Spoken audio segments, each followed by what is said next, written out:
Hi, my name is Rich. I use the he, him pronouns, and you're watching my YouTube channel where I play amazing tabletop role-playing games with friends. This is part of Star Wars Saturdays. It's just ongoing, going into the fourth year now, anthology series, a campaign that I've been running for the Gauntlet community. The Gauntlet is this online community of friends and aficionados of small press, OSR, and indie tabletop role playing games. And we have an RSVP site where every month I offer up a different RPG, and I've hacked it, reskinned it, or just twisted my head to say it could take place in the Star Wars universe. And folks sign up for it, and we get together and we make characters or bring characters from previous games if they so wish. I'm very open to it. In fact, I've stolen a previous PC from one of the players here to be an NPC in this game with their permission. More like I've voluntold them. Anyway, so characters could come from other games and be reinterpreted, or brand new characters created whole cloth. We get together and tell a story. This month, in May of 2022, crazy, we are doing a two-shot of a game I found out about from Exalted Funeral, which is this cool web store that sells mostly OSR, but also some indie and other neat RPGs. It seems like crazy art is one of the big influences for how you get on Exalted Funeral. I don't know. The game is called Arcball, but I have reskinned it for Star Wars to call it Smashball. Now, Smashball, if you look at the Wikipedia entry, is one of the more frequently named sports. However, I could not find any evidence of it being played on screen. I believe it's described in a couple of novels, which I haven't read. So that's great because we have like a wide open thing. So Arcball as Smashball. Arcball is this game that says there's a half pipe and a couple of hoops. The pictures in the book show a ball. There are frequent mentions of skates, and the front of the PDF says it's Rocket Derby Space Opera. So those are our touchstones for the game. This game does have safety tools. The Arcball doesn't list them, but as part of the Gauntlet, we can easily add those in. It's a bolt-on, and it's a way that we make our games safe and more fun for everyone to play. We are using lines and veils, which are predefined by the players on our character keeper, which is a Google sheet that I've created for everybody to have their characters on. And we also have ask first, which is line is a line we don't want to cross. A veil is we're okay if this content exists, but we're going to draw a veil over it, meaning if it happens, like say for example, consensual sex, okay, two characters are going to hook up, that's all well and good, let's fade to black, or let's play a little bit of music and look away, or that's it. It's like you see on TV. Oh, that thing took place, but I don't have to see the gory details of X or Y. Ask first is a little different in that it's very situational. This is where the players are indicating to each other and me, hey, this could be cool, but let's talk about it before we drop it in, because it's very situational for me. And then we also have the X card, which trumps all of it, in that it was the thing you didn't realize you needed to define a line, veil, or ask first. And when it hits you, it strikes you odd and ruins your fun. And you get to define that. No one's going to force you to defend it. You don't have to explain why. You indicate, hey, I need to X card a thing. We'll pause play just enough for me to make sure I understand what it was, but I will not talk you out of your X card. That's a promise, because I've had someone try to talk me out of an X card, and it was really awkward. And I will never put someone through that conversation, because really. So there you go. On an X card, we'll excise it from play and move on with the game. We do plan on a mid-game break, but there's some character creation stuff here that I may pause the recording just as a heads up. So the setting for our Smashball game is a planet called Eliad. Eliad is actually on Wikipedia. It's a planet that was kind of a small podunk planet ended up that when Palpatine took over and the Empire rose, a number of nobles fled here. Palpatine kind of on the sly said, listen, don't fight me. You can go here and live and exile yourselves, and I won't mess with you. And so a bunch of rich folks came to this planet, built a bunch of cool stuff for them to live in. Now that Palpatine has died, because we're playing almost a couple of years after the fall of the Death Star, second Death Star, and the Empire has mostly fallen. There are patches, a large stripe of some of the universe that still under the clutches of various imperial a-holes, but majority of the galaxy has been freed by the New Republic. And so a lot of these nobles took off and said, hey, we're going back to the core or in the mid-rim. We're out of here. And Eliad is what's left. And with a whole society of ex-servants, of formerly repressed indigenous folks, and a few nobles who decided that, I'd rather live here. This is the society that has been left behind, and there are 6 colonies. Why are there 6 colonies? It could be geographical, it could be socio-political. I'm not sure. We'll figure that out. You are the 6th colony, and we as a group are going to define what your colony is about. We may or may not name it. I don't know. It just be 6th colony. I don't care. It's a name. If we're happy with it, that's cool with me. So let's start with that first before we create our Smashball team.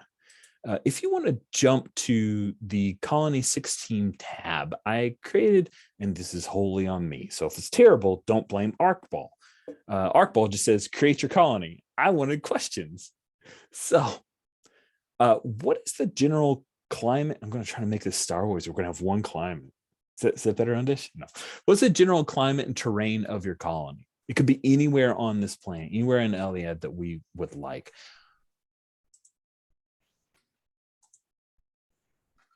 So one of the things you don't see a lot are colonies that are like they've taken the oceans as their domains, and essentially they're a naval fleet and a among other things, but essentially they have a lot of space, and their thing is about keeping the law for the waters, and they have a lot of boundary issues, I think, but there's always a lot of wealth to be made out there. Interesting. How's everybody else feel about a water world? Yeah, like I could see either ships or just like islands, or probably both. Maybe like even a colony of very rich people has to have some resources, even if it's just for the colony. So like maybe our colony is a little bit more industrial and like mines from the seafloor or something. Ooh, interesting. So would you say that, well, I'm just trying to jump in, but Anish, Stephen, we have heard from either of you, so please jump in as well. Mining, like deep sea mining, is what maybe the industry of the colony is best known for. Is yeah, I don't know why I had an image of oil derricks as soon as but something like that, Oh, that's cool. I love this idea. Yeah, and it kind of makes sense as the 6th colony, as maybe we're not part of the nobility, like they claimed all the land and divided that up between them, and then we're kind of the people who did the actual work, at least on the ocean, like the mining and shipping and that sort of thing. Oh, and then we formed our own colony later, so that's why we're the 6th colony. Oh, I like that. I was thinking like the least noble of the nobility, but that's even better. Like the tier below the nobility who did the work and made the products and did the mining and eventually broke off and became their own colony. Really cool. and I like the idea that basically we started to go on strike or something like that, and the nobles were like, fine, you're your own colony, you deal with your stuff, and we started to take in stragglers, right? So anyone who wanted to could join us. That is cool. Yeah. So that answers the what's the split of noble servants, indigenous peoples is they probably started off as mostly indigenous. You guys were all shoved to the side. Very Native American story here, where you guys were pushed off into a terrible place like the oceans. Go there. Awesomely. So mostly indigenous, but you probably have some servants and any nobles who were exiled from whatever. Mostly. And the nobles, the other nobles got mad at Black sheep of the families. Yep, we have all the black sheep. There we go.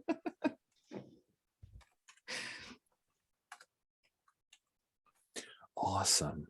I like the idea that the other teams, refer to us as like the bubbles or something like that. Bubbles.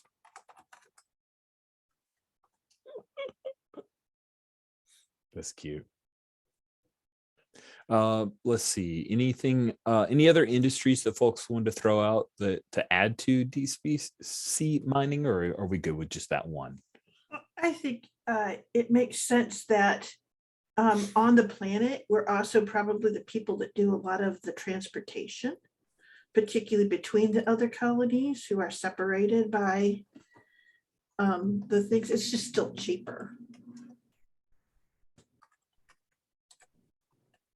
I like that. Yeah, I can see like us being responsible for the infrastructure in general, because like you have to have that class that isn't, they aren't the nobles, but they aren't like the servants of specific nobles. They're the people who like keep the colony going. And like maybe we sort of ended up being that for all of the colonies because people went on strike and and this was like the agreement that got things working again. You can have your own colony. Nice. I like that. Oh, so like lots of settlements, like all separated all over the world, but pretty much on the water. Oceans are, yeah. yeah. We're like offshore of all the colonies. Oh, I like that.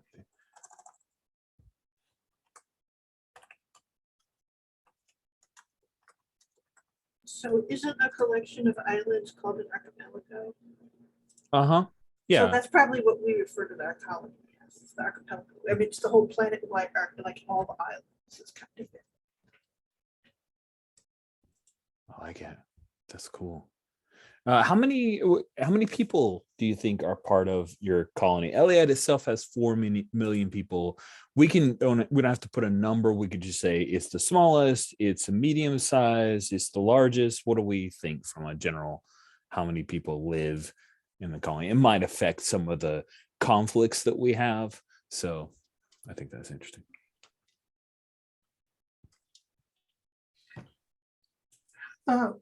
We know we're the biggest, but we never let anyone else know that. Yeah. Interesting. And that makes a lot of sense, right? How many nobles could possibly, even with their retinue, like how, okay.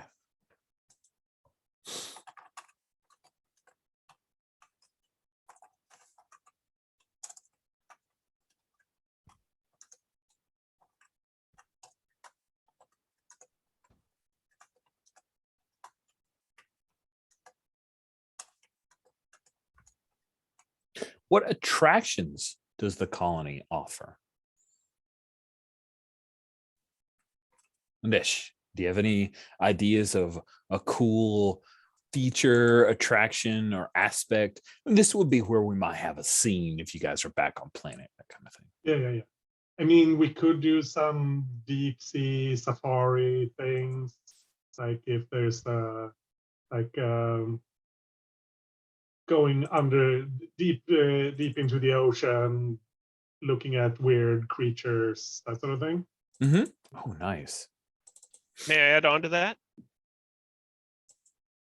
I think we're well known for the modern day equivalent of a zip line. It's like a tube, and it pushes you through all these great sites where you see undersea creatures and like coral reefs and all that kind of stuff.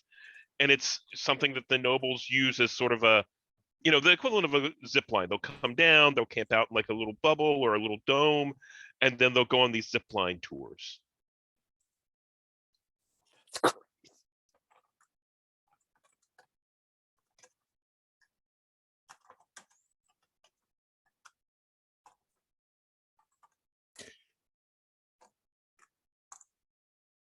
Do you guys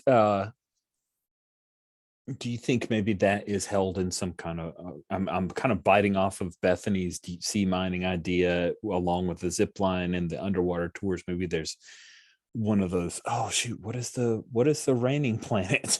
The crapping raining sea planet where the clones were from originally. Help me out, Stephen.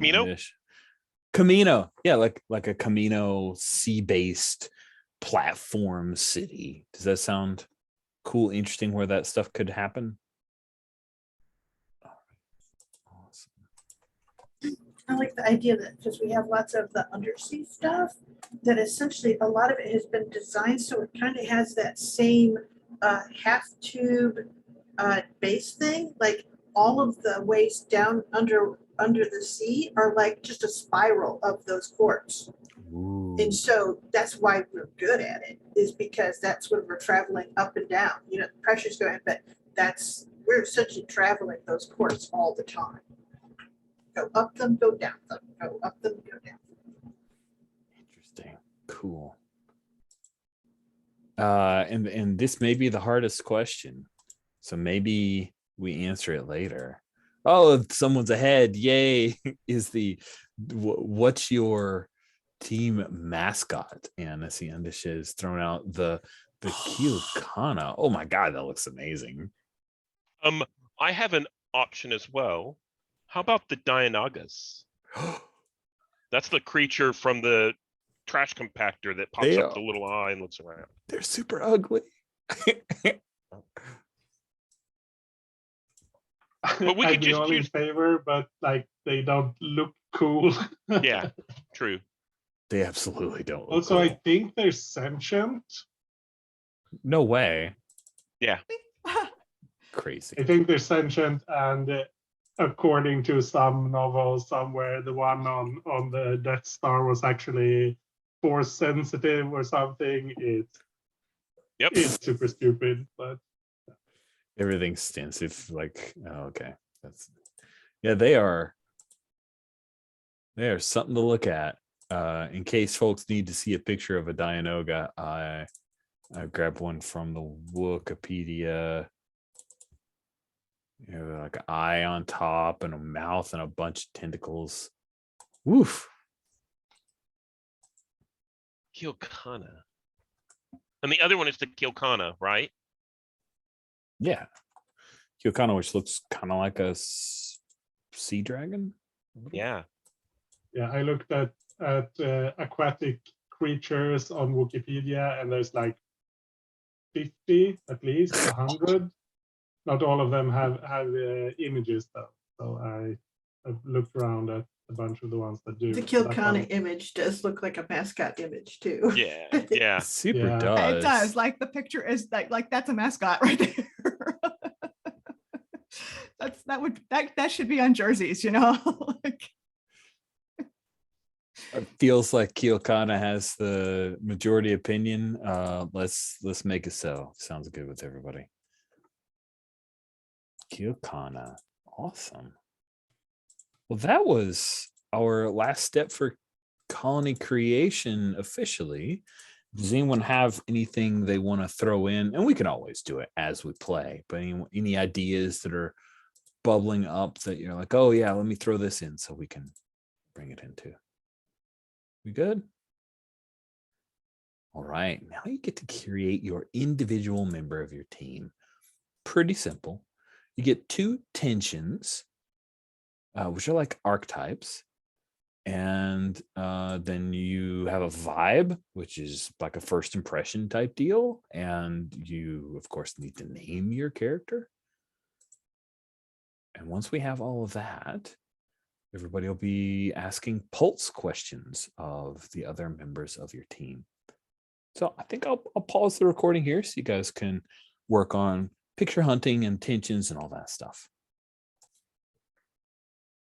And we're back.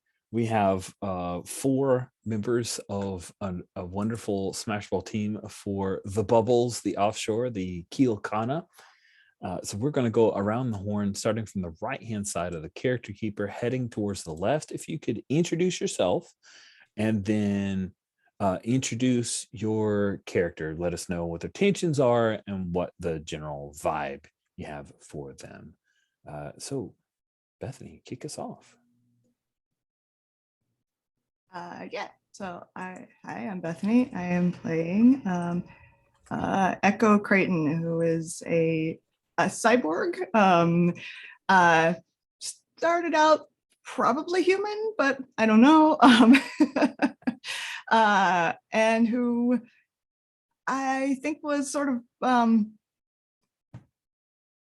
formerly a like servant or laborer, has a pretty heavy grudge against whoever she used to work for. And seems concerned with like something beyond the sport. Like the sport is the means, not the end, I think. So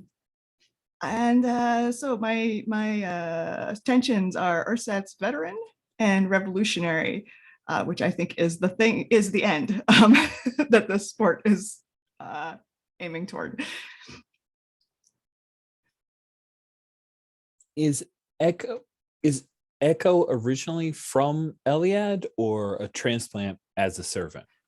I think a transplant. I think she was brought here along with whatever nobles or yeah. And then I think the cyborg part is I think like she's enhanced to do her job, period. Like this was not something she was like, oh, I'm gonna get this cool arm and these cool legs. It was, no, I'm going to take my servant to go get enhanced so that she could do her job better. Nice. But it also makes her good at this sport, so. Just so happens. That is wicked cool. Thank you so much, Bethany. Next up is Sherry. Introduce yourself. Tell us about your character. Hi, I'm Sherry. I use she, her pronouns. I am playing Byra Virago Sane. She was born on one of the offshore rigs, and so essentially she was modified for deep sea mining. So she has like essentially basic stuff to deal with the pressure that even on the rigs with the protection and stuff, the pressure as you go down further is pretty intense. So she has sort of variable modifications for that. And at some point she lost one of her arms, and so that is also replaced. But she essentially, like, there's a lot of time when you're not working and everyone just plays this game all the time. And she actually got scouted, and this is her first time here. I mean, this is all new to her. Her vibe is very much Ernest Noob. She's watched it a ton, but in her heart, she believes that these teams are just, they're like her family on the rig. They always look out for each other, and it's all about the game and good sportsmanship. So she's a green skate, and also an analyst, because she's watched so much. She has a sense of this is how the games go, and these are the best choices to make. And she's really good. She's really good at descending and ascending. The court is essentially her specialty. Nice. I noticed that both our green skate and Ersatz veterans have lost their left arms or have cybernetic replacements for their left arms. That is pretty neat. I wonder if that's the thing our team has in common. We're all like, we all have weird prosthetic limbs or something. Does it? I don't think so. Let's move on to our next. Steven, introduce yourself. Tell us about your character. Hi, my name is Steven. My pronouns are he, him. Today I'm playing Joso Grin, also known as Carnage, whose pronouns are she, her. She is a Lasat, which is sort of like what the Wookiees were going to look like in the original sketches, and they're also in the Rebels cartoon. Purpley skin, maybe a little bit of cat features kind of thing, but big and strong. walk a little bit awkwardly, because they have like an extra joint in their legs. And she is a dynastic heir and a bully. She comes from a line of, people who are supposed to, the Lasat people, I think, were sent into exile. And since she was a servant at the time, she was kept and then brought to this planet. Um, and then eventually kind of found her own way in Colony 6, but, is pushing to rejoin her people and rejoin her heritage and all that kind of thing. And she's big and strong, and maybe she puts off this vibe of being angry all the time. And so maybe she is, maybe she isn't, but yeah, I think she's just gruff. Are there a number of other Lasat who are here? Because as dynastic heir, I'm really curious about the connection to her people. I don't think there are that many. There might be one or two, but as far as dynastic heir, I think it's she's pushing to rejoin her people. And the better, I guess, the higher she gets in, I guess this is sort of like the political control. Playing this game sets up the rules, right? This is how we decide things. I think that gives her a little bit of power in order to move forward. And of course, at this point, Midas power.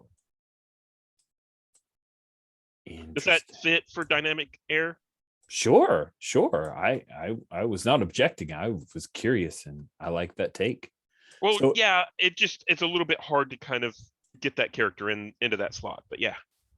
I think that works. We'll play around with it if we need to tweak. I definitely want the idea of a dynastic heir and to set your tension up with your family's wishes. So that is one of the development triggers.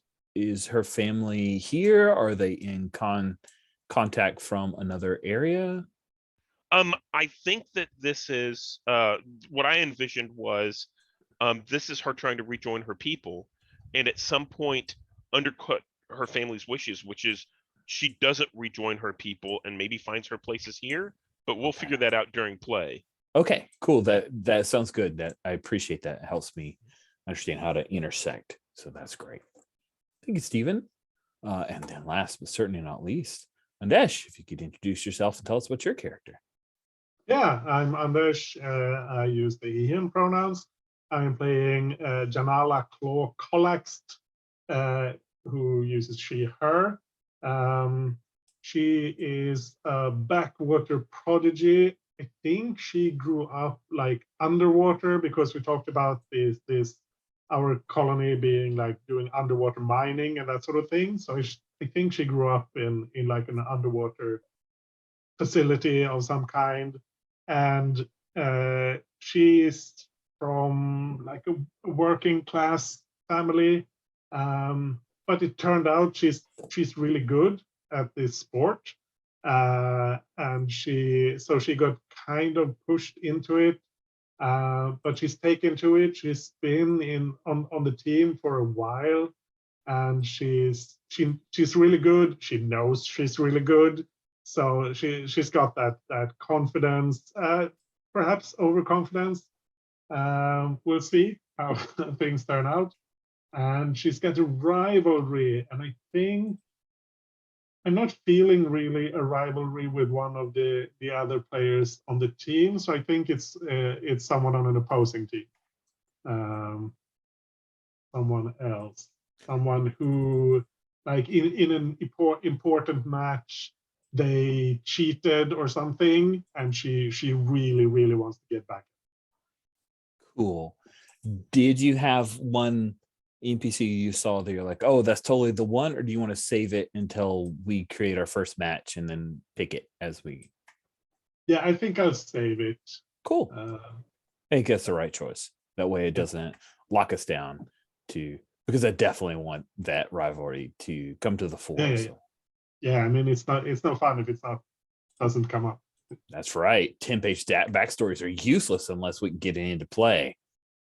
This is not a 10-page text for you. I just wanted, I left that phrase. Anyway, and since you had to listen, since you got to listen to everybody else's character introductions, maybe you have an idea of Pulse. So now what we're going to do is work through in team creation.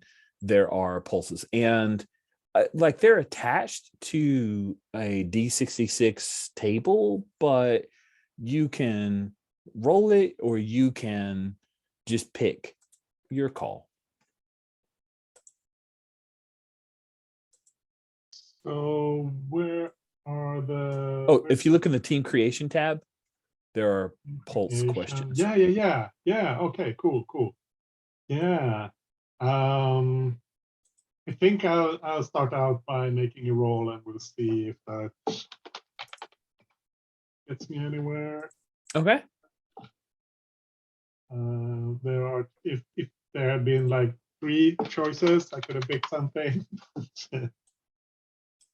So let's see. Roll 23. Which of you did I think hope I'd never see again? Yeah, that seems fun. Yeah, maybe that's Carnage. That yeah, I think I see Carnage as kind of a loose cannon on the team. So, and they were, think maybe you got injured or something, or you were away from the team for some other reason. And I was hoping, like, hope we get someone else back, someone I can rely on. But nope, here you are again. Ooh, are you interested in that, Stephen? Like a return yeah. from That work? injury? Yeah, I think I'm sloppy. Oh, that's wicked. That's wicked. Cool. So Let's. do I make a note of this somewhere? Yes. So you now have a pulse with Carnage of 1. It is on row 23. Yeah. Cool. And positive or negative pulse is a thing that is just, it goes up. Cool. Let's jump over to our dynastic heir. How do you pronounce her first name, Carnage's first name again? I think it's Joso. Joso. Okay. I wasn't sure if it was H or go. So Joso, do you have a pulse you'd like to offer up to someone else? Let's see. How about who got me out of a bind? See that being me. Awesome. I think I got in trouble like outside of the court, like I was picking a fight, and maybe you helped me. Either do you think you de-escalated it, or you like bailed me out of jail or something like that? I think I convinced them not to press charges. Ooh, okay. So I think the cops were there, and you were like, okay, let's talk about this, and no, it's not worth going to jail about, and yeah, that sounds Yeah. great. And this is on Colony 6 or up in the Ersatz fleet and on the arena ship, do you think? Ooh, Oh, I was thinking on the ship, but it could have been. yeah. So let's talk about, so does the ship have like living quarters and like Absolutely. bars and all that kind of stuff? Yes. Most of the league stays on the ship, but it's space travel and it's Star Wars, so you define where you spend most of your time. It's cool with me. Yeah, I think it was on the ship. Yeah. Oh man. So the Ersatz authorities,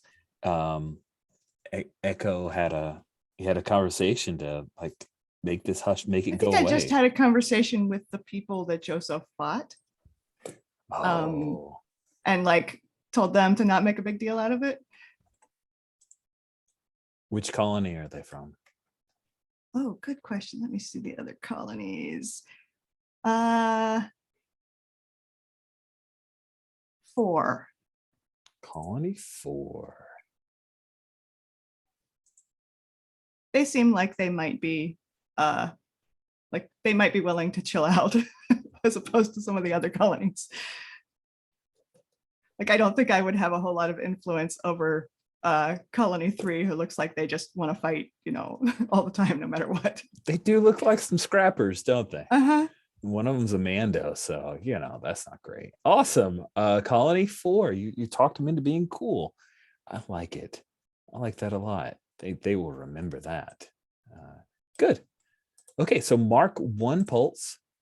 And so this is the part about the pulse. So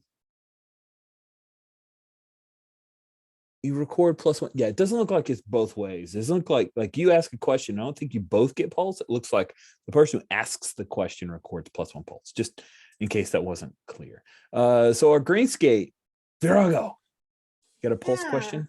I think I am here, and as I said, I am earnest as heck. I believe in the colony team.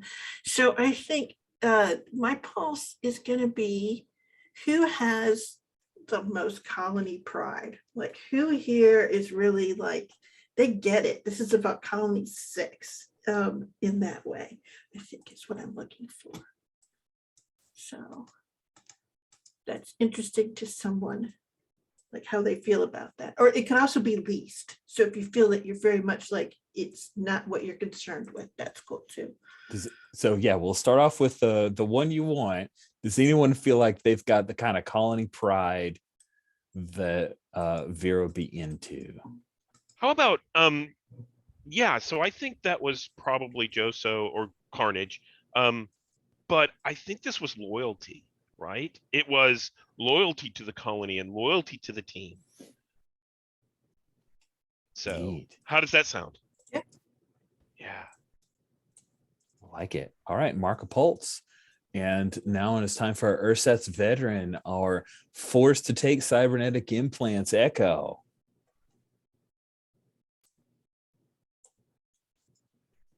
Yeah, I should have been looking these over, shouldn't I? Oh, it's okay. You can always roll if you don't have a vibe for any of them. That's all good.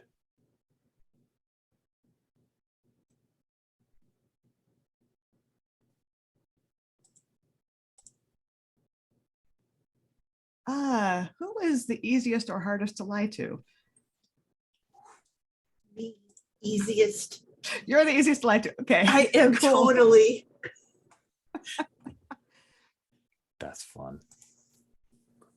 Okay. I guess yeah, down in the notes on row 30 is probably where you want to stick some of the bits that we're talking through. Sorry about that. I probably could have organized that a little differently. Cool. Let's do a second one, Echo. We'll do snake order.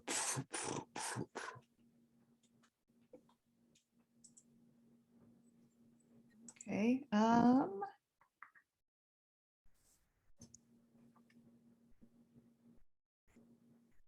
Let's go for a more serious one in here somewhere.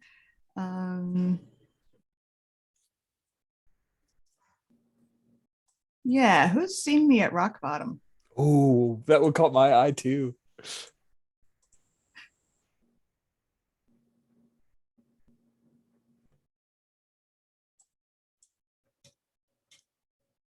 Maybe that's me then, since I've been on the team for a long time. Yeah, I could see that. Like, we've both been on the team for a long time. We're the two like survivors who haven't been injured or decided to get the hell out over a long period of time. So we've seen each other go through a lot, probably. So what was rock bottom for Echo? Was it physical, emotional damage, some kind of disappointment, or loss of a friend or a lover? What do you think was what caused the rock bottom? I think maybe it was like the loss of, maybe we had a teammate actually die. Oh, maybe that's my rivalry. Maybe that's why. Oh, yeah, that's good. Oh man, we had a teammate who was accidentally, or on purpose, as I think Claw suspects. Yeah. actually filled in the arena.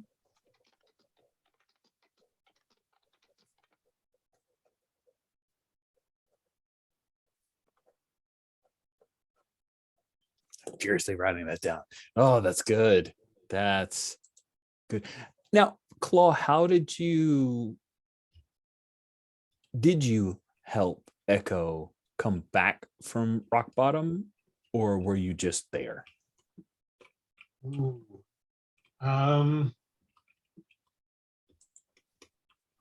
Yeah. Think. Yeah, I think I helped her, or tried to help her by getting her back into training and that sort of thing when she was pulling away. But I think it was partly self-serving because I know she's a really good player. So it was probably more because I wanted a good team than because I thought it was really good for her. Nice. I like it. So there was a little bit of possible self-serving interest, but as far as anybody knows, that's cool. That's cool. That's really cool. All right, back to Vera Sane.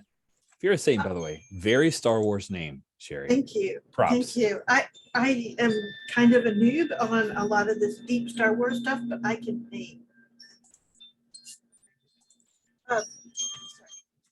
So I think my next question is, who thinks I'm an idiot and or genius?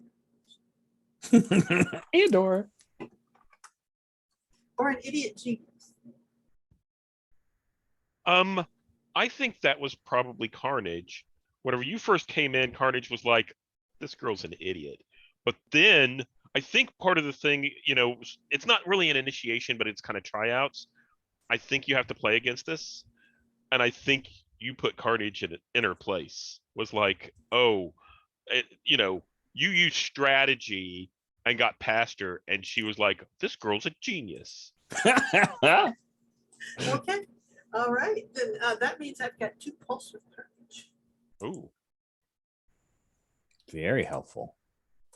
Nice. And now it is Carnage's turn. What pulse would you like to offer up? Who hurt me?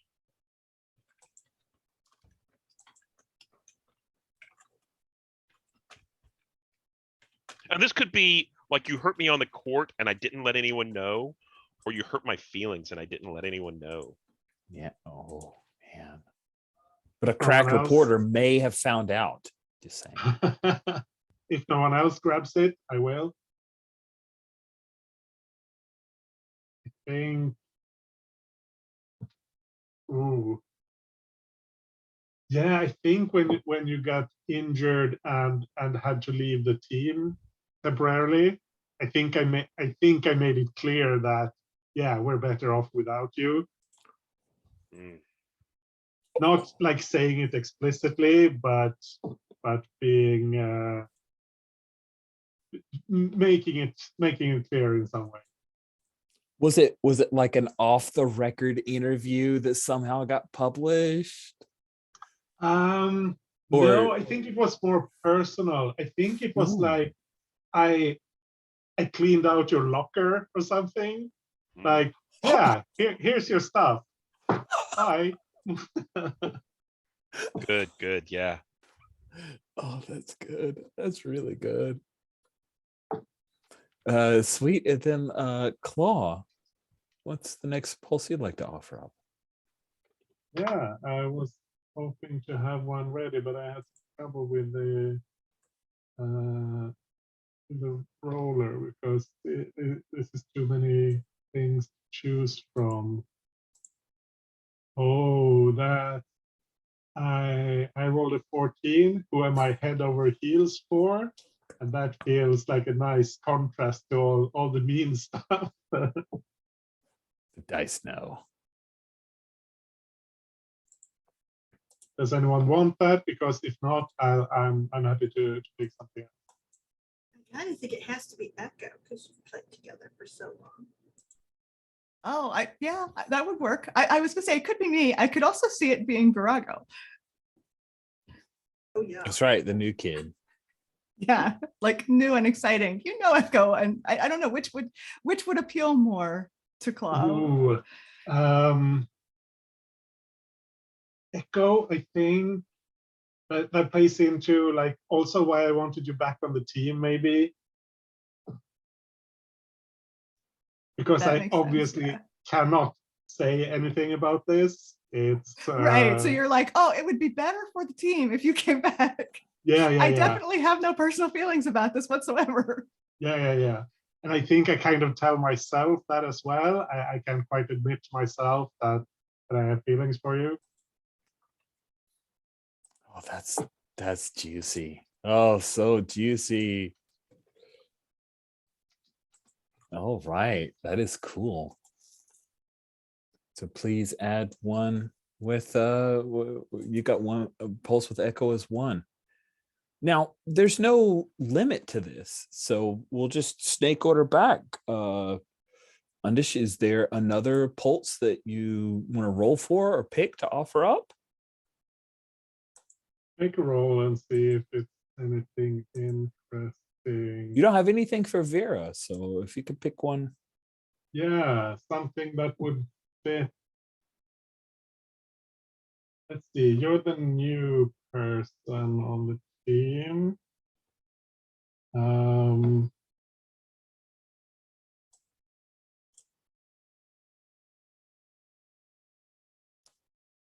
Oh, maybe I suspect you of being a spy. Would that be fun? Or should we have a positive relationship maybe?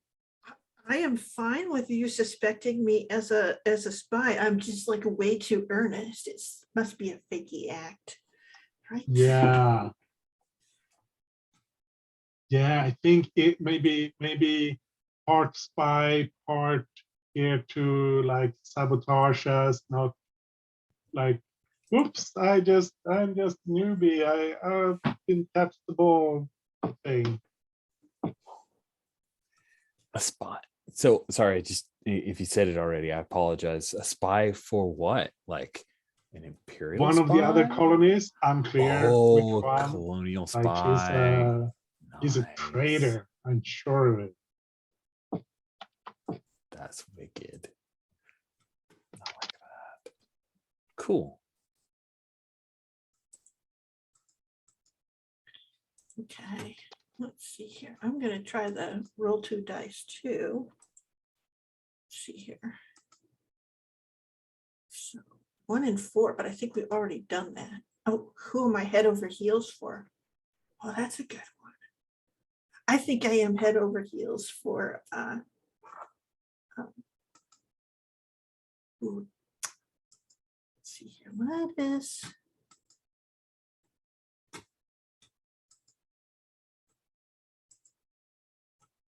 yeah, I think it does have to be Janala.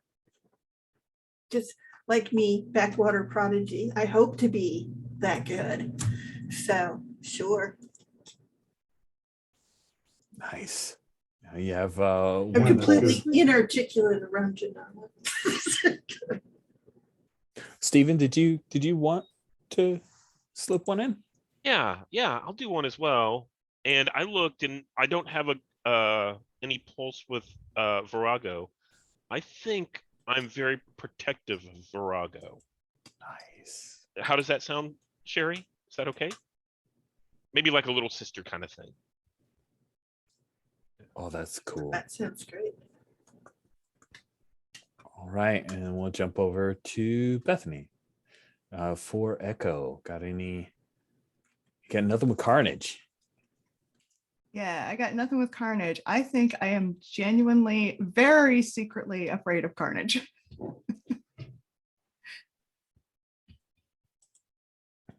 Carnage, you okay with that? Oh yeah. Okay. I mean, that's what you want, obviously. Call yourself Carnage. Well, ideally it would be with the other teams, not with my own team, but Ideally. yeah. Cool.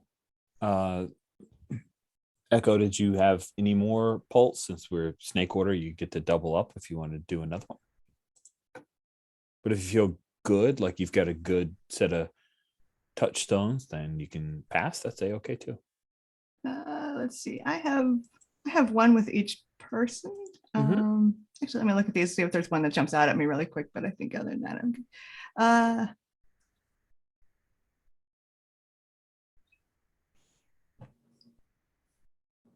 Oh, I mean, there's who did I break the law alongside, which is always juicy. So I think I might have to pick that one.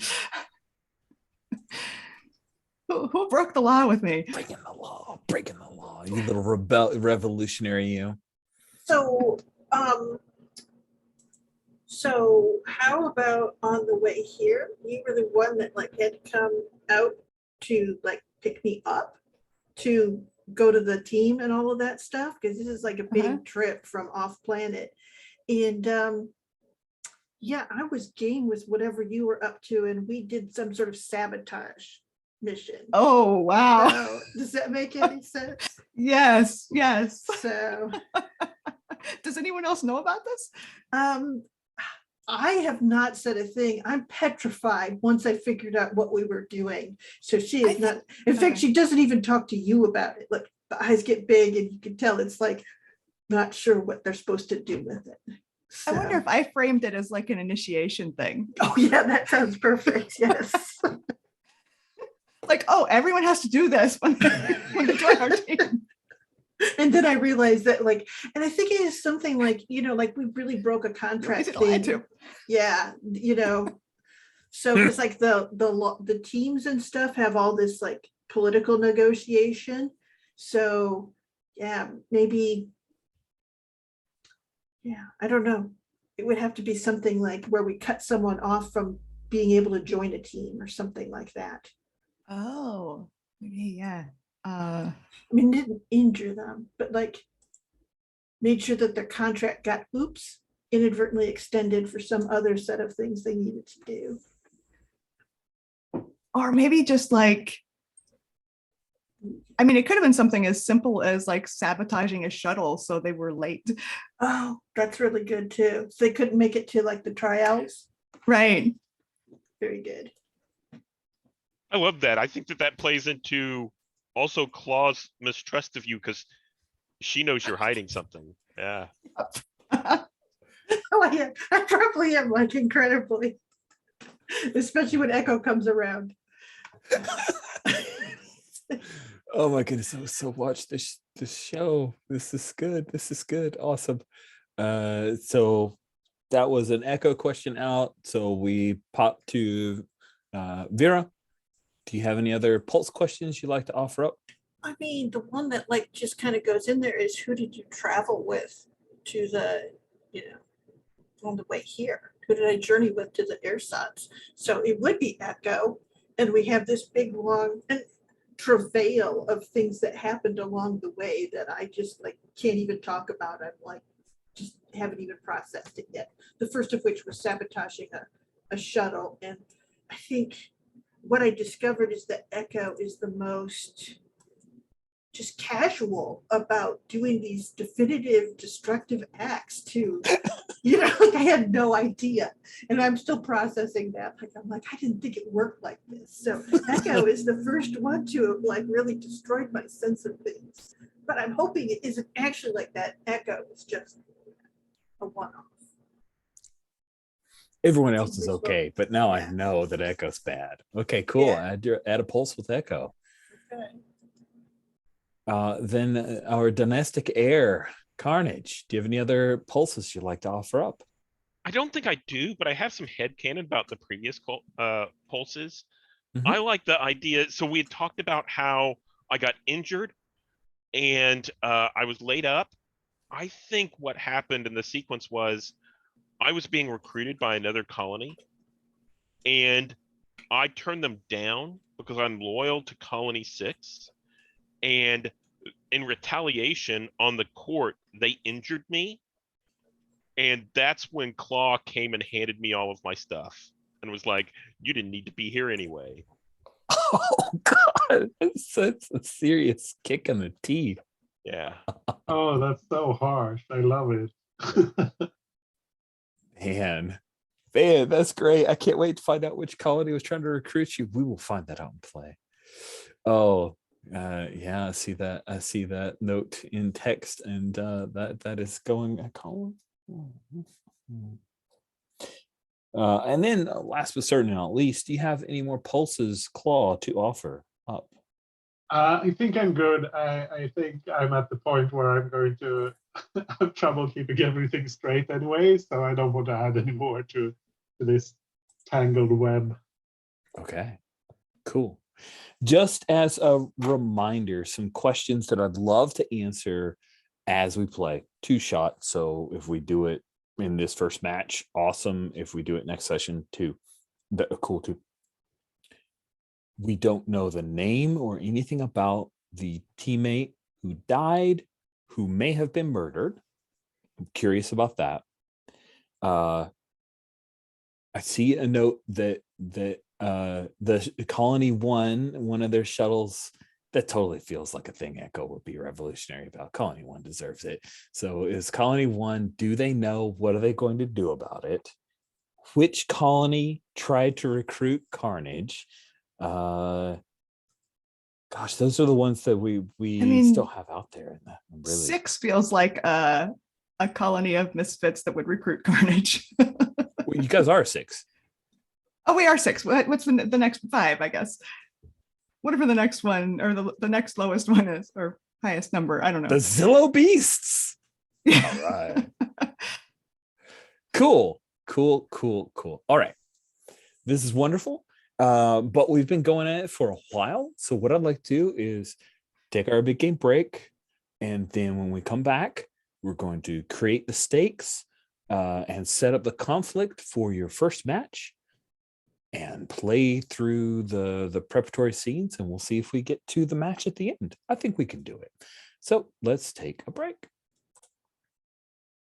And we're back. We are going to go through the creation of the match setup. So I'm going to share screens, if I hope that's okay with everybody, to get us started. We have the Kilkana versus, and we also talked in, there's a little bit of chatter in between about team captain. Have we come to a final decision? Who is the team captain?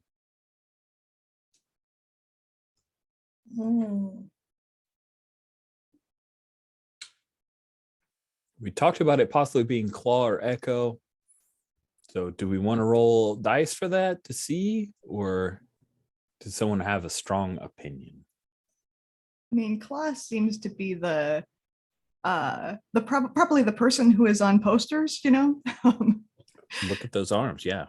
Yeah, exactly. I mean, Claw wants to be team captain, but that doesn't mean that she is. I also like the idea that our team captain is the person who died, and like we haven't really filled that role yet. So like maybe that Claw's too. trying to get into it. Okay, we will leave that undecided. Your team captain most Referred to by the announcers as acting captain? Question mark. Ooh, that's good. I like that a lot. Cool. Okay, so acting captain. We are going to pick a colony. What colony do you want to have this first match with, acting captain?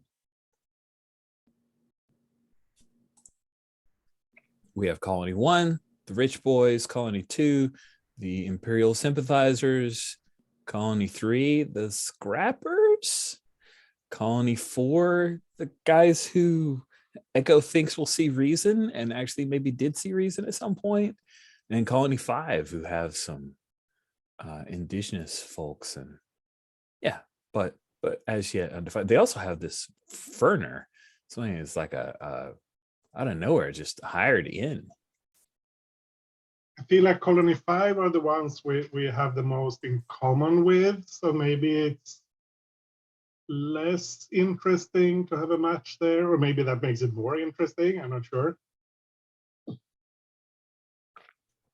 Okay. I mean, I feel like there's a good amount of heat with colony 1 or 2. Is colony 1 or 2, your choice.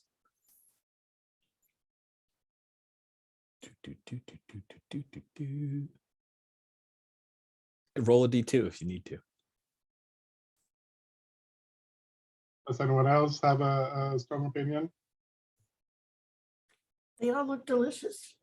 Yeah, I mean, do we want to start with one of the ones that we definitely have some disagreements with, or one of the ones that we might probably get along with? Let's do colony 1 then, because that was the one where you sabotage the shuttles. Yeah, we definitely get to see that in play in some way. Colony 1. Now, again, while we have some definite personalities for your opposition team, Colony 1 also is not super defined. The Loath Wolves are not super defined as far as what the colony has.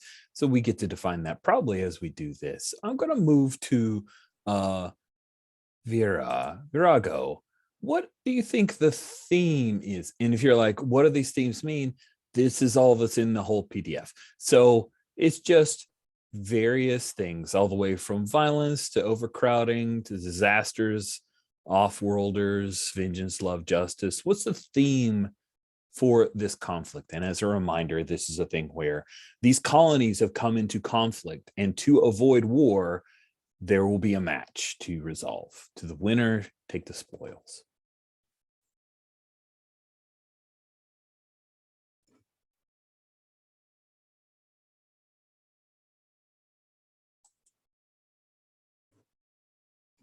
Are you talking, Sherry? Okay. So what do you think? Do you have a theme that interests you? Corruption's cool. Corruption. I have a question about the theme. Smashball was an entry in the theme, right? So how do you have a Smashball game about Smashball? Maybe I'm not understanding what theme is here. No, the fight between the two colonies is over an issue that's corruption. Oh, And this is what's being decided. I got it. Okay, that makes sense. So Thank you. essentially, there are accusations between the two colonies of corruption. Colony 1 is accusing us, or we them. That said, that doesn't answer Steven's very salient question. How does a Smashball game resolve a conflict about Smashball? I don't know. Maybe it's just like a rivalry about we are the best, you are the best. I don't know. That's a really good question. Maybe it's a rules question. Like we don't agree about the offside rule. Now we have to have a match about who gets to decide what the offside rule is. Or who's legal to recruit and who isn't. All right, let's now ask Claw. So we have the Kilkana against the Loath Wolves. The conflict is over corruption. What is a detail about this colonial conflict over corruption that you'd like to add?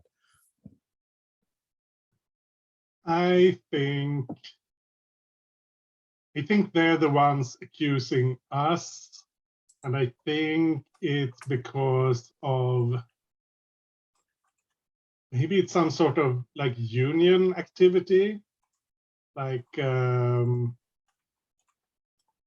don't know if that would fall under corruption though. No, maybe it's they think we've got like a cartel or something, like a price cartel. For the since we do a lot of the services and maintenance and that sort of thing, and they think we're stiffing them on the fees or costs. Okay, cool. So you've added a conflict detail. Claw gets one hold, and I probably should have stuck that on the character keeper for each of you, like a little checkboxy deal, but you only get one hold. Oh, cool. If any details tie your Smashballer into the conflict ideologically, circumstantially, or through your relationships with other characters, that makes this conflict personal, and you will hold 2 rather than hold 1. Oh, then I need to think a bit more. Oh, maybe it's since my family is working there. Maybe it's like my uncle is accused of being part of this this price fixing cartel.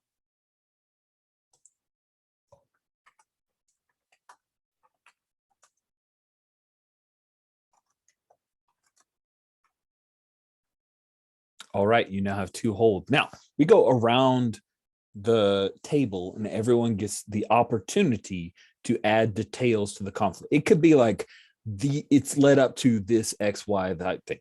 Now, colonies don't go to war with each other. That's what this this whole Smashball Ersatz League exists for.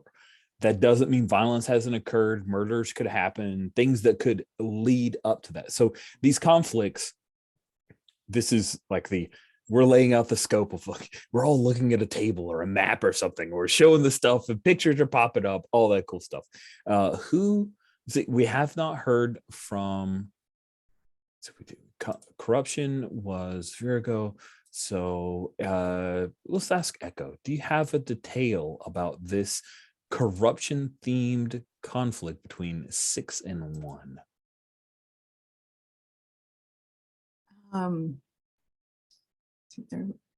One is accusing 6 of corruption and price fixing. I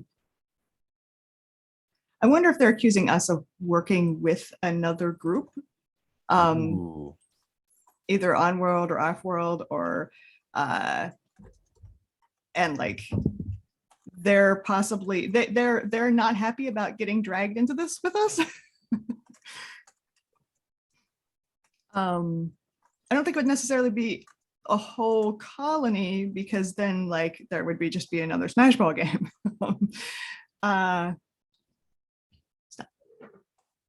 Okay. Interesting. Let's see, who would they? Yeah, they think we're working with another group to do this, or to like illicitly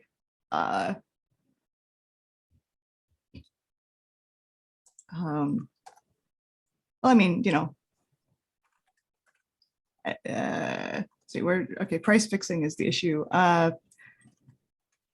Yeah, maybe they think we are selling our resources off world to another group, and like that's how we're manipulating, you know, the supply.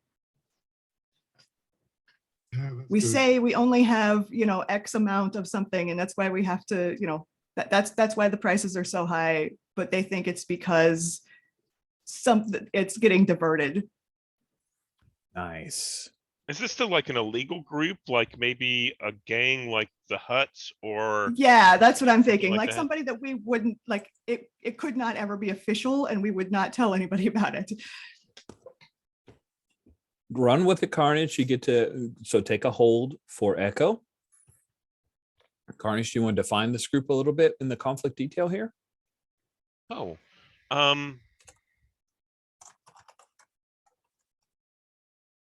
like the off-world group. Yeah, let's say it's I think that Colony 1, the Colony 1 is basically slandering us and saying that we are trying to get inroads into the cartels. So like the Hut cartel, you know, they're calling us, you know, Slemos or something like that as a slur, indicating that we're getting in with these cartels, and it could be causing, what's the right word? It's the first step to letting, you know, it's the first step to like anarchy, to, you know, gangs running the place and drugs and violence, and it's the first way that off-worlders could come in and disturb our peaceful world on our way of ruling things. We're betraying the status quo. Does that make sense? Mm-hmm. Okay. That's nice. That's a nice call to action from 1. A good way to accuse them. I like that. Good. So take a hold for Carnage. And as we'll circle back to Virgo, do you have another detail you'd like to add? Oh, yeah. This all started long before the accusations were made. Colony 1 has not paid for services rendered to essentially Vera's, essentially the place that the island set of services that they come from. And essentially they are on the edge of not being able to keep on operating. But this is a long-standing refusal to pay.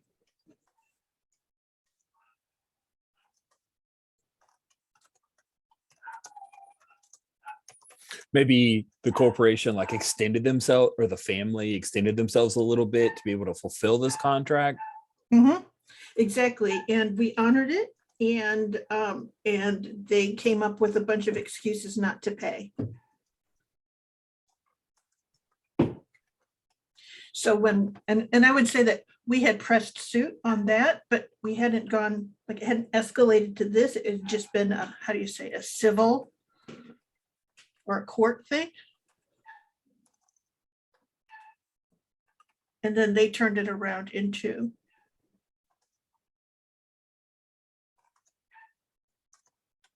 So we were just doing bill collection. Nice. And the bill collectors, of course, don't want to hear about it. Mm-hmm.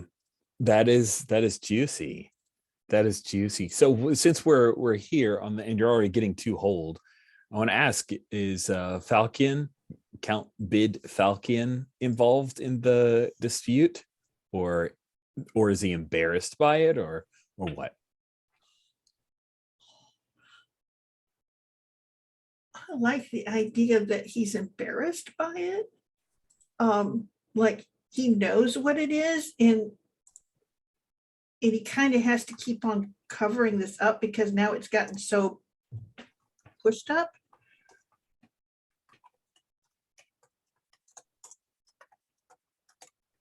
So then, just so I'm clear, as far as Bid's concerned, you pay your debts, Mm-hmm. but it's out of his hands at this point.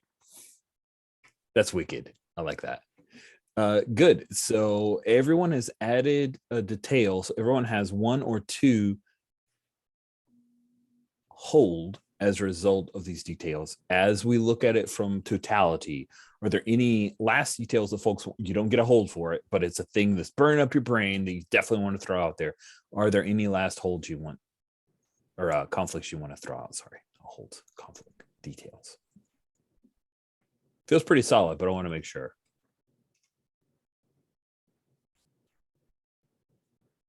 Okay, hearing nothing, we can always add details in play. Good stuff. Okay, so now we know that Kilkana will be going against the Loth Wolves in a week's time, and it is to resolve the conflict between.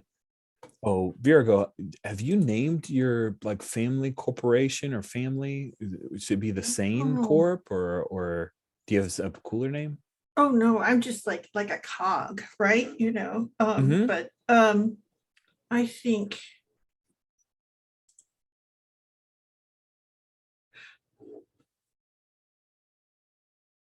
we have a name that's like Doc Blue. Oh, interesting. I like that. I like that a lot. And essentially we're one of the offshores.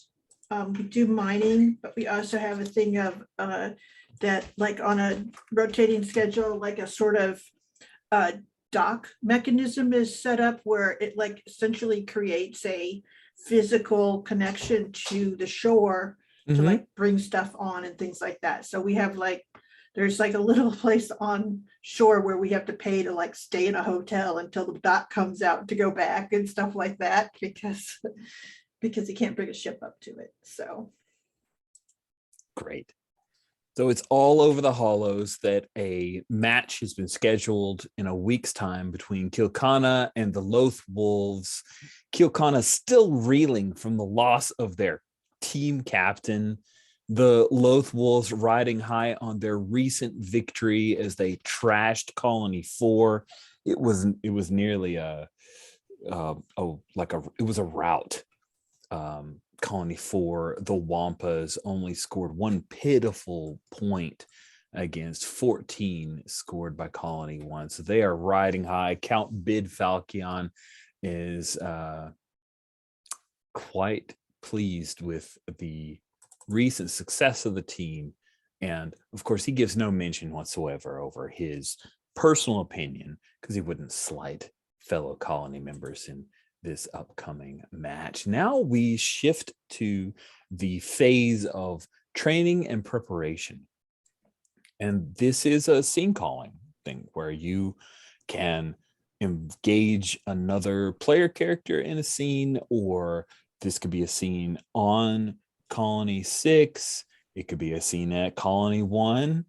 It also could be at the arena ship. Really, you've got a lot of freedom here to develop that. And I'm really excited to see where you go. So we'll start with our team captain, our acting captain.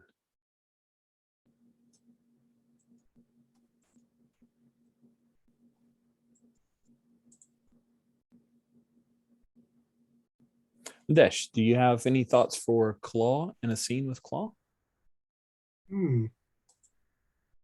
Yeah.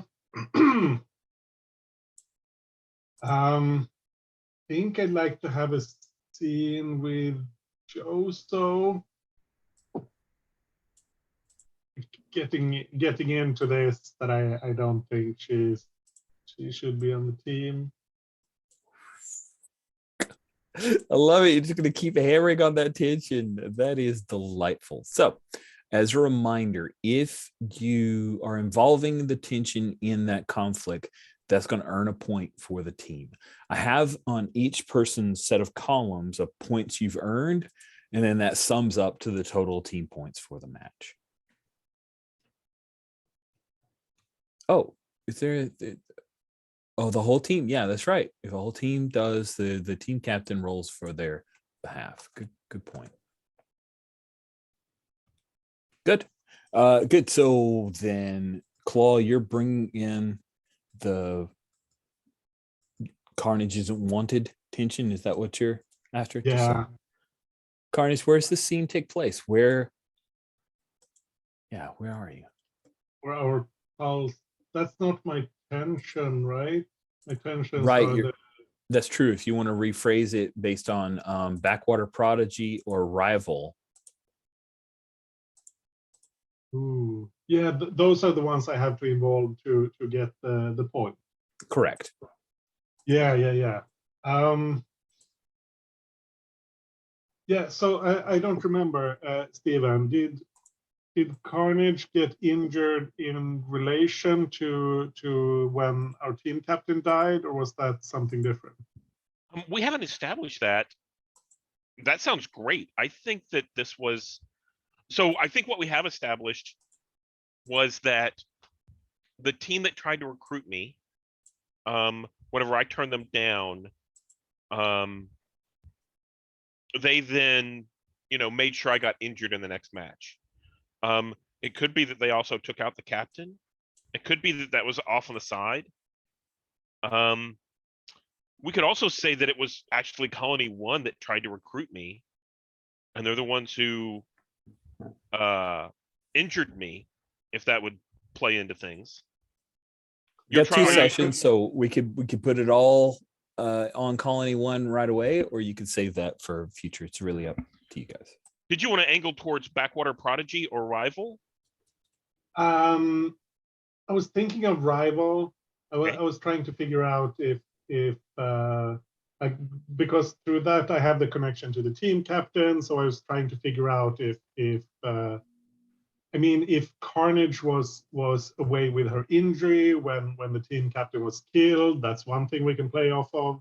Or if it happened at the same time or was in relation to each other, then that's a different thing. I'm just trying to figure out how to set it up. Yeah, we could totally. Maybe I didn't get injured in play. Maybe I got injured. I was with the captain, and that's whenever some hit happened or something. Do you think the captain died off not during play? Mm-hmm. Yeah. Okay. Do we even know what happened? Is this a thing that is just Claw thinks she knows, or do we actually know? Ooh, that's a good question. I think, has Carnage told the rest of us what happened? Carnage blames it on the Gundarks. Like they were gunning for us.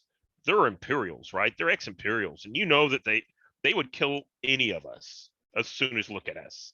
Now, whether or not that's true or not is a different question.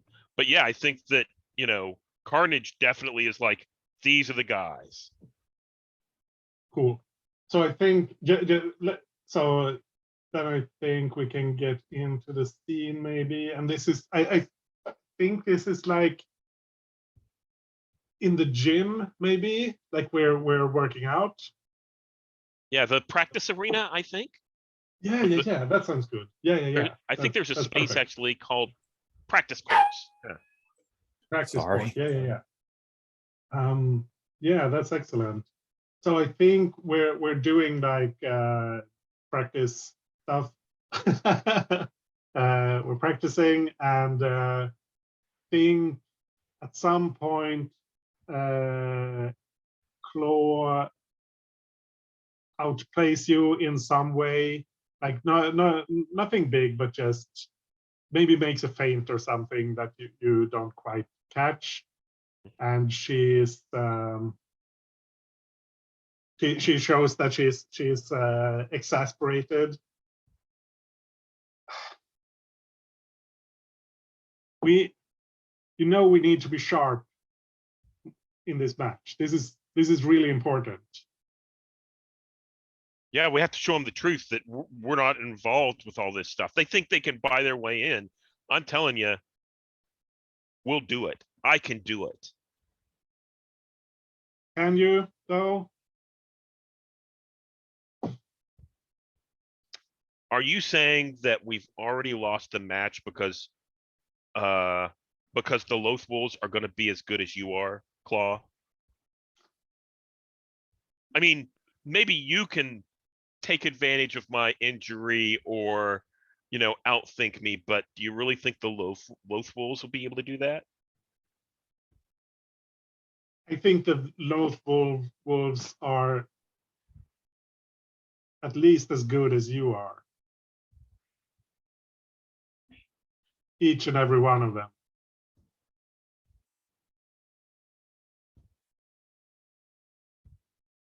Yeah, well, we'll find out. I mean,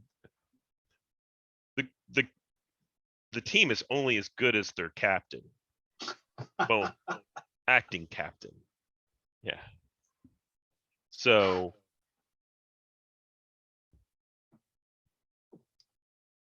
yeah, if you had managed to protect our captain when she really needed it, then we wouldn't be in this situation. I think that I don't think I reacted much to you outmaneuvering me on the court, right? I mean, I think it was a little bit of anger, you could see that. But I look like you just punched me whenever you said that. I'm like visibly injured. Yeah. And I'm like, we need to name our captain. Our old captain. I think that I turn and say, you know, I'll make sure what happened to them doesn't happen to you, Claw.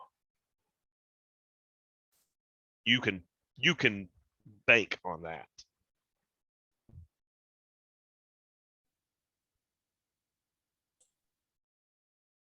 And then I think what we need to do is like move to a conflict of some kind. Like, does this mean that Carnage is trying harder in this practicing? Because we've got to get to the main move, because tension is, I think we've gotten our tension up and laid it out. What does that main move look like? You bet. What's take a look on the Colony 6 team tab. The main move: when a character initiates a situation with an uncertain outcome, roll 2d6, and then you add a +1 to the total for questions. So let's make sure we have defined the conflict for the move. Do we think it's interesting if this is Carnage showing Claw, I'm fully committed, or do you see this conflict as being something else? Since think- this is, I'm sorry, go sorry. ahead. No, you Yeah, please. I was thinking if we're really going to play into the whole sports thing, then I mean it's like the violence is communication thing, and here it's like sports is communication. So if you can outplay me, like then you've shown that you can do this. Does that work? It Yeah, works, yeah. but I now realize maybe we should flip it, because if the tension we're trying to get is about the rival, then is that Claw continuing to put Carnage Oh, down? yeah. Or I was going to say, is the question, does Claw have trust in Carnage? True. Then Yeah, Carnage yeah. playing well can help to evaporate yeah. the tension. Awesome. Yeah, Good. I like either of that's- those. What do you? No. Let's go with that. That's perfect. Okay. Then we answer some questions. Carnage, do you have relevant training, proclivities, or tensions? Towards the question of whether or not Claw will trust me, I think I have loyalty. That is a pulse. That is not a training. I think Proclivity. it's a proclivity, because Okay. in your backstory, you gave up the opportunity to join a different colony to stay here with it. So Yeah. even though Claw doesn't know, I think it affects things here. So I'll say yes on that. Do you have the right tool for the job? I'm not sure I do. You guys are relatively well matched. So yeah, good. Do you have a good plan here?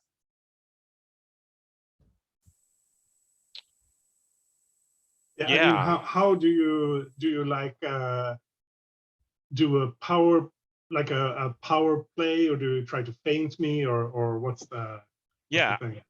I think I let drop that Colony 1 tried to recruit me in some biting, sarcastic method, and that I turned them down before all of this happened. At a critical point where that would distract you, and I might be able to score against you. That's kind of the tool, maybe. I Does think that work? it can either be tool Oh. or plan, but But I probably don't think not both. Yeah. Yeah, I like it. So then you're rolling with +2. Don't forget you've got hold, which you can retroactively add as a +1, and also pulses, which other people can spin, which means that Claw would have to bump you. Let's have you roll the 2d6 +2.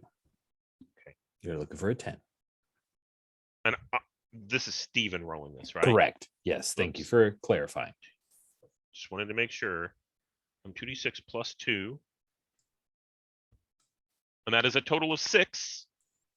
Okay. You're on the doorstep of an edge. Do you wish to spend your own hold to gain the trust of your acting team captain? Would that also get us a point? It doesn't matter what your die roll is, you get a point.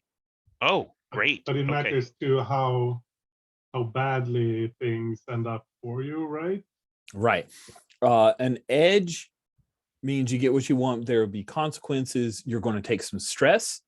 A whiff means that you will suffer a minor injury. Yeah, I think I'm going to spend my hold and turn that into a 7. So it'll be an edge. So I think I succeed, but there's a consequence. Right. So first you get one stress. So go ahead. I was going to do it, but I'll let you mark it. So you Okay. get one stress. And what stress means is, of course, there's some role-playing cues to that. But as your stress gets higher, if you have a stress of 3 or more, any injury you take will become a major injury. And that major injury, for every major injury that each one of you have, it draws down the team points by 1 for each major injury. So let's say you have a 7 to 9, you have an edge. It is stressful. You get what you want, which is that Claw will gain some respect, but there are consequences. So I will I'll offer up. Here's the consequence I can think of. The first one is you just blabbed about Colony 1 recruiting you. There could be a holonet, a Smashball net reporter who eavesdropped, and that is the new headline that will be happening during the week about Colony 1 trying to recruit Carnage. Did it really happen? All that stuff. That is a possible consequence. Another consequence is that, and I'll check in with Undish to make sure you're cool with this, that this move that you pulled to be successful, Colony 1's spies witness this and will put it into their game plan. Yeah. Does anyone have any other consequences they want to throw out?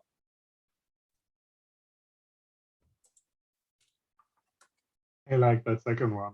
Okay, those are the 2 consequences. Which one do you choose for Carnage? I like both of them. So yeah, I'll take the second one, which is I think that Colony 1. Oh, so let's kind of combine them a little bit and say Colony 1 sees this and puts it into the repertoire of, this is a way that they could, this is our methods, right? This is a way that they could get an advantage in the match. But I think narratively, they also start spreading rumors that to counteract this problem. Because if I'm going public a little bit, they don't put it in the newsreels, but they put it out like gossip on the street that I interviewed with them and was turned down. Yeah. Nice. They try to get ahead of it. I love it. And I think it's Lay's Neutron Singer. Sorry, I couldn't help myself with that name. Lay's is the person who's got a couple of little cam bots. He witnesses this. He brings it to Bid Falcon, Count Bid, the team captain. And he says, good. All right. I like that. Let's work that into the game plan. And we'll try to get ahead of that story.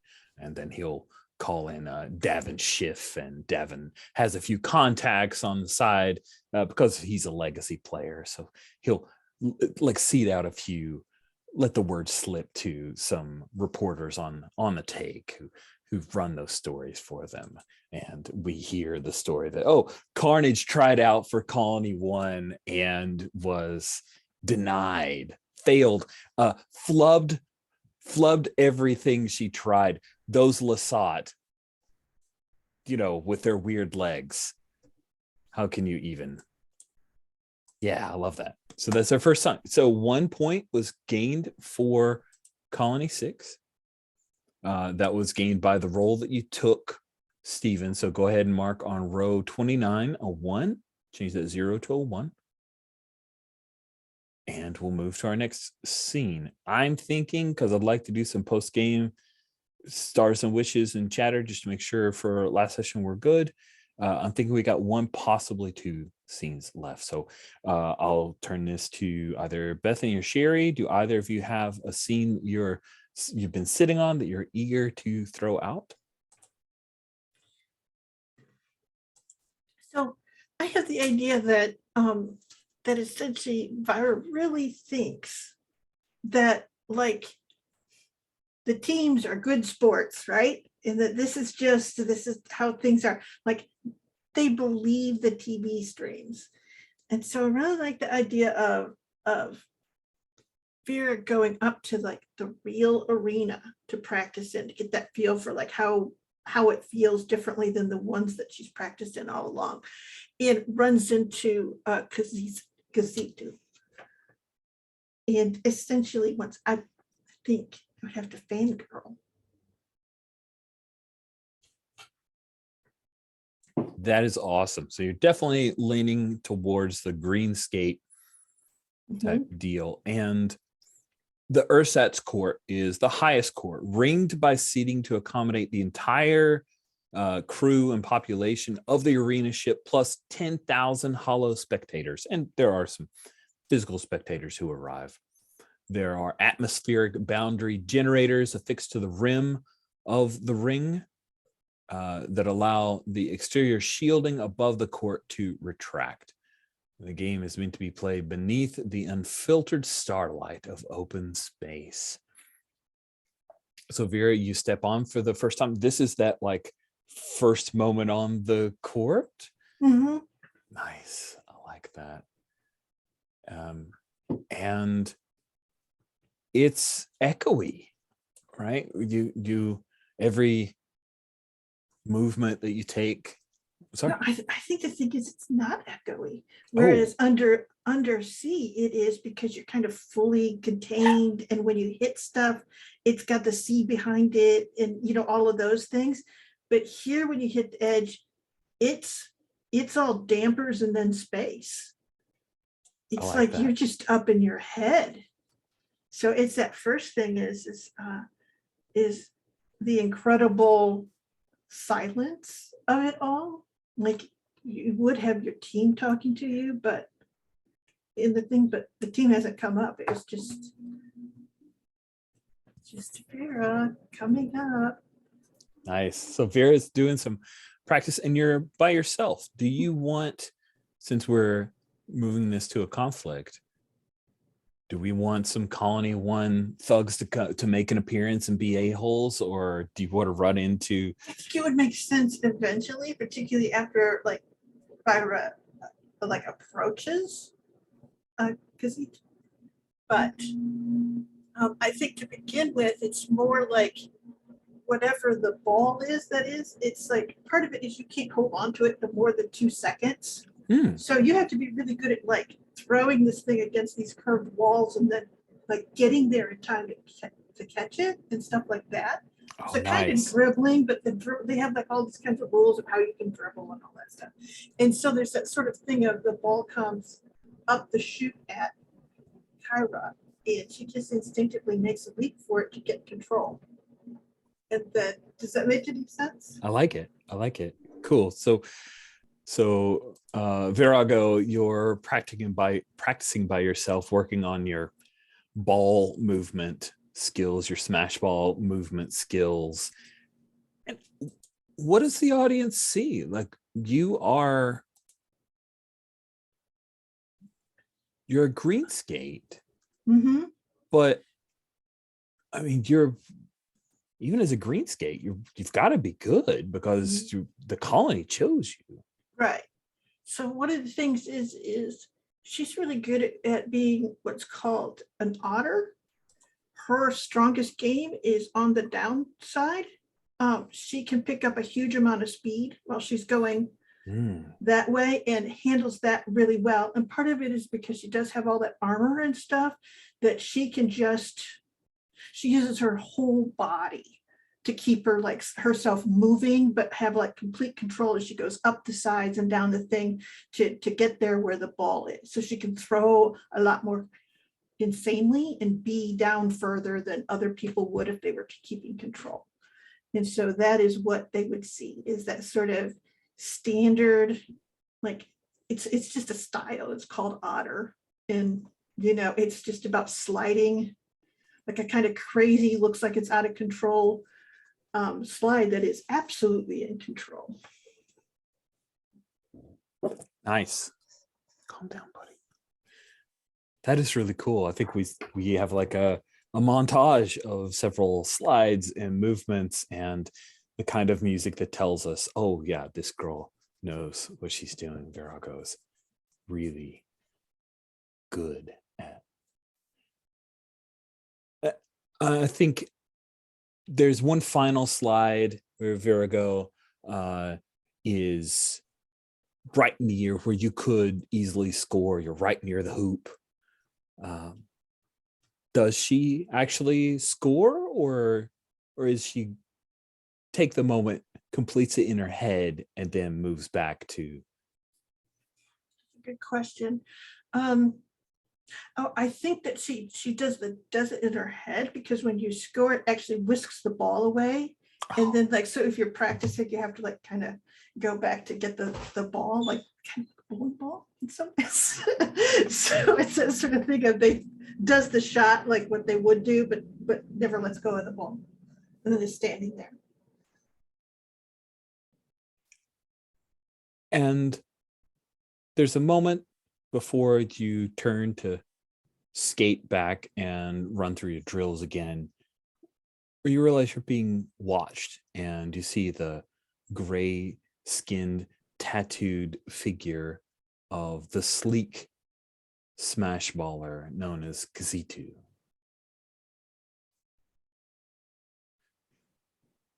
What do you do?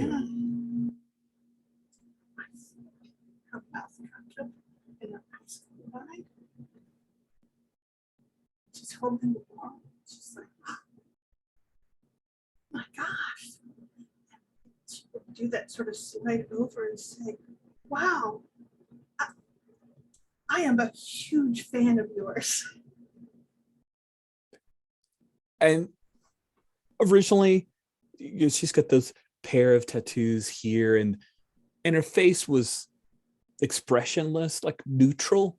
When your first reaction is, I'm a huge fan of yours, there's this like micro frown where you realize, maybe Virgo doesn't realize, but the audience realizes she's just mentally kind of dismissed you.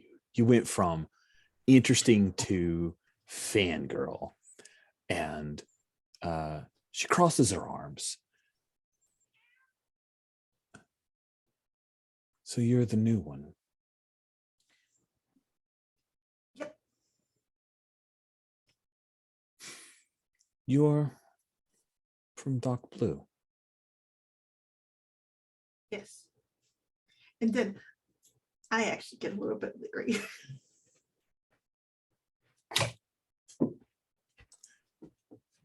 Your colony uphold to the rules? Absolutely. So when Colony 1 defeats you, what happens to your family?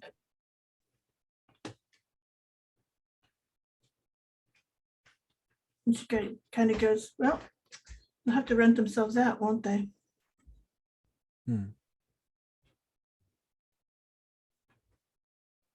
A shame. Then if we win, we'll get paid. Everything will be fine.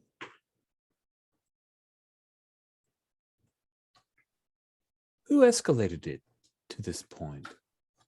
Dark Blue?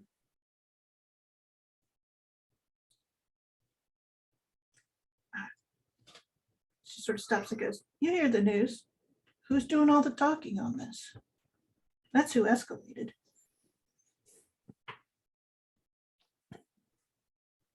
Well, I'm sure it will give you the proper motivation.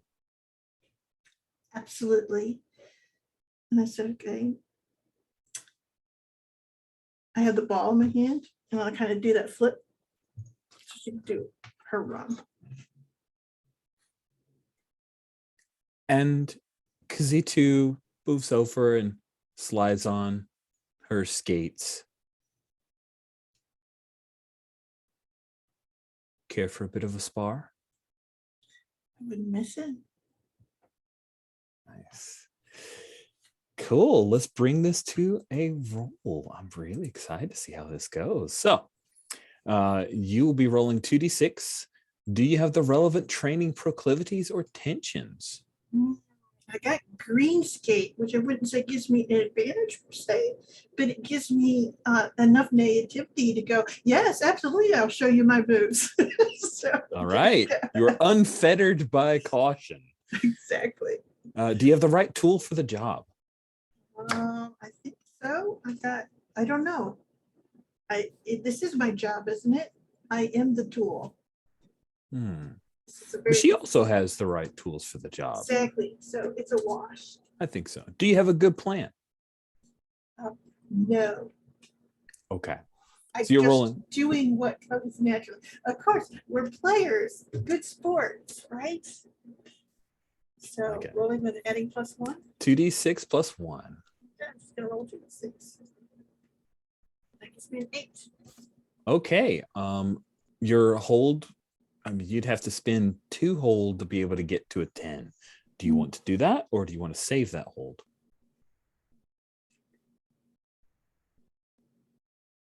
This is interesting. I think I would spend all of it. I think I would give them every last bit of my effort to hold up well. I like that. So go ahead and you've scored 1 point for the team. Okay. You have no hold left, but you get a hit. You get what you want. Awesome. What is Kazitu most impressed by from your little, she called it a spar, but really it's just a one-on-one. I think the thing that Kazuto is impressed by is that I adapt really quickly. In that sense of I'm an otter, but I'm also like I'm an analyst. Kazuto sees it. I see the thing, I immediately adjust to it. It's that watching for things and picking up the patterns. Nice. And I think because you got a hit, I think the last thing we see is you scoring. And then the ball gets ushered away and hustled away, and Kazitu actually broken a sweat. And that dismissal from before is gone as she says, well, very impressive, Virgo. Oh, you're amazing. Thank you, but I've been at this for a very long time. You're raw talent.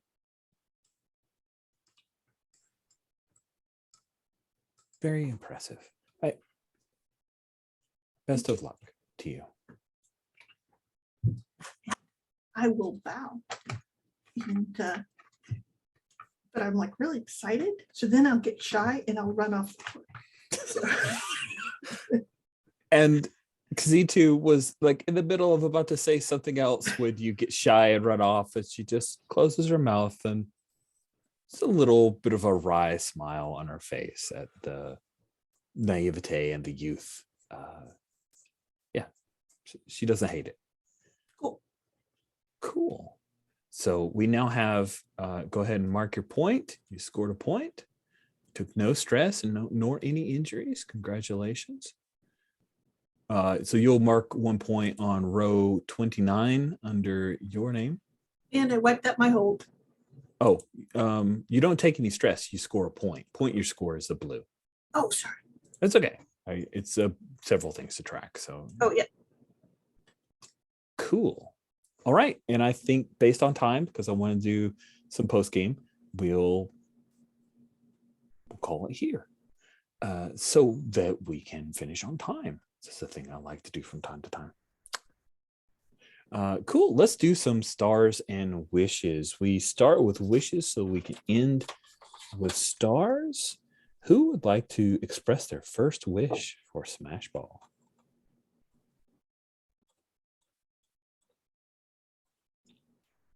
I'll start. I have a couple of wishes. One is I'd like to see Echo more.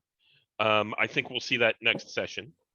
Another wish, this is just a detail in my head. Sherry had described that the ball, you can't hold it more than 2 seconds. I like the idea that maybe the ball stuns you if you hold it for more than 2 seconds. So it takes you out of the game until you can recover and get back up. What do you guys think? Yeah. And then the third one was just mechanically, I'm looking at the system a little bit. If I understand the way that this works is to determine who the winner of the match is, which is what we're striving for as players, you'll roll a d6 and add in 1 for each player. So you'll add 4. So that means to have a 50-50 chance, we need to have 7.5 points banked, Yeah. which is like 8 scenes. Yep. So I'm a little curious how that's going to work out.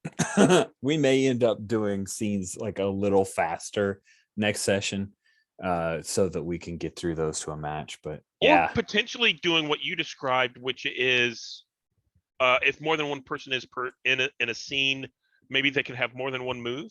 absolutely. We could totally do that, and that might be a better way to angle it than having to speed things up, but just like try to have a couple moves per scene. Good stuff. You'd like to go next with wishes? I think I would like to know how we key off the developments.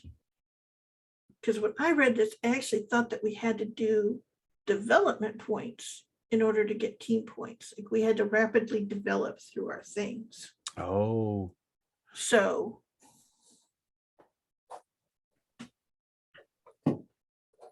I will reread to make sure that my understanding is accurate, but I believe that that's fully a like it's very, very narrative choice for development. So I need to, as the is it GM, another way of getting points then? Is I to don't- like say, oh, I'm gonna go with abject failure on this thing. And so I guess I'm trying to understand the development points I per think se. it's just when you get tired of your Oh, really? tension. Yeah. You can use that to change tension. Okay, that's cool. So for some reason I thought it was points and I was like, okay. I'm actually So- really enjoying the narrative options there, because I totally want to get put in my place and see a lot of that stuff in play. And in one-shot play, we might not get to see much of that. So yeah, that is definitely a risk. Yeah, Actually, that was kind of my do wish. I'm get- like, we could. Oh, sorry. Go ahead. No, I just looked at the rules under the long list of tensions. Yep, I see it here too. There's the tension matrix. When the development trigger for one of your tensions is met, choose a new one that tension develops into. You lose the old one and take 2 development points for your team. These special points can be spent 1 for 1 to score in the upcoming game or any game in the future. So we got to have another track, which is called development points. But Okay. it's like use them when you want points, not this next. game. Right. we Yeah. could I house see, rule okay. that to make it more simple, to basically just say, okay, they go towards the next game. How many matches are we going to have anyway in 2 sessions? Yeah. I think say we're that going to the- have one. I'm glad we went for team Yeah. one, for colony 1. Colony 1 or 2 were the ones that I was hoping like, I think these guys will be Yeah. suitably challenging and not fun hard to love. Good. Okay. That is good. And I never saw that until you pointed it out, Undish. So thank you very much for that. So development. I just searched for points in the Smart. the Word document. You're good at this gaming thing. I appreciate that. Yeah, my wish is to hit that someone hits a development trigger to see that change. I really like this mechanic. I think it's very cool, and seeing them chain into each other over a longer series must be really interesting. So I look forward to seeing how it works. Me too. I'm glad you called that one out.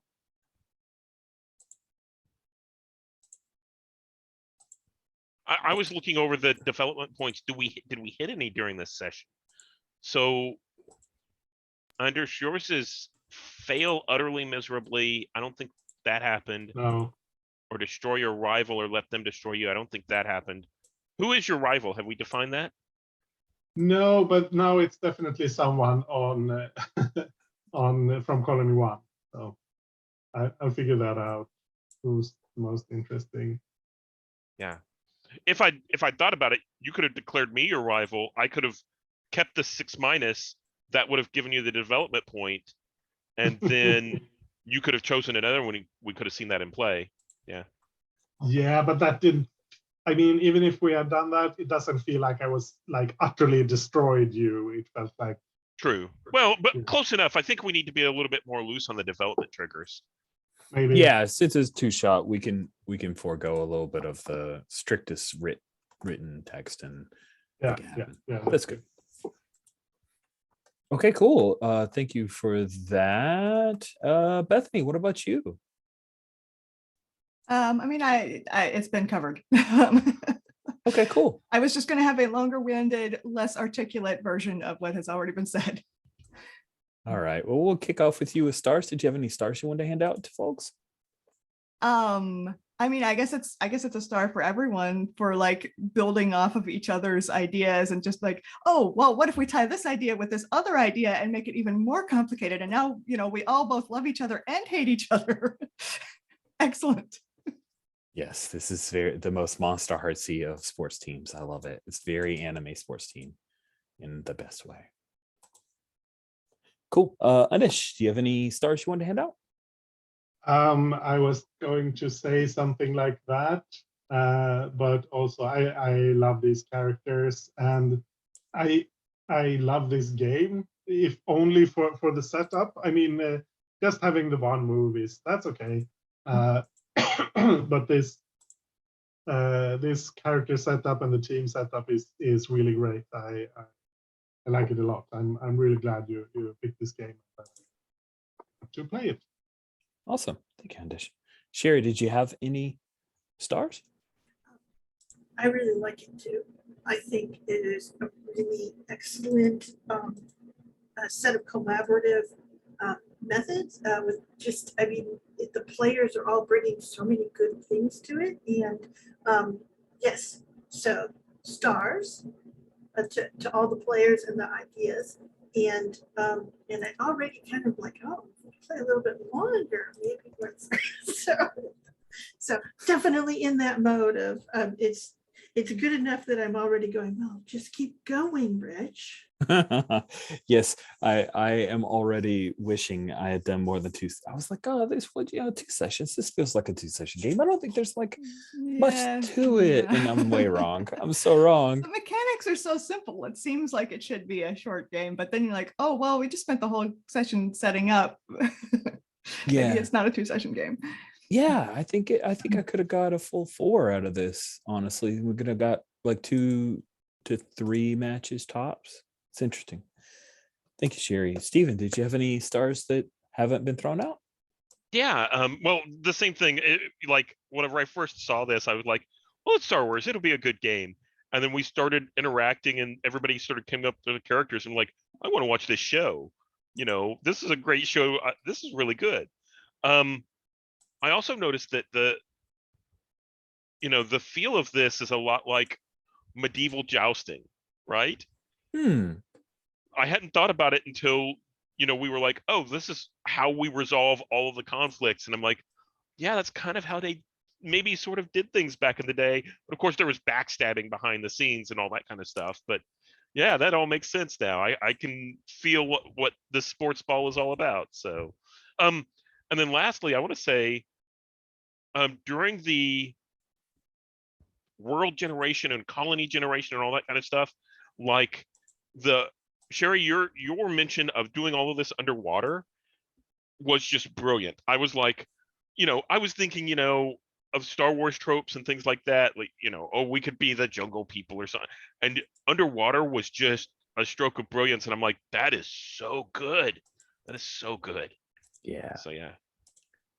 I really enjoyed the world building part of it. It was one of those things that I've slowly come to enjoy more and more as I play more with the Gauntlet. I used to be the kind of person I'm like, yeah. Let's like world build just enough to where we can get started, and let's immediately get started with hitting dice and all that stuff. But world building is play.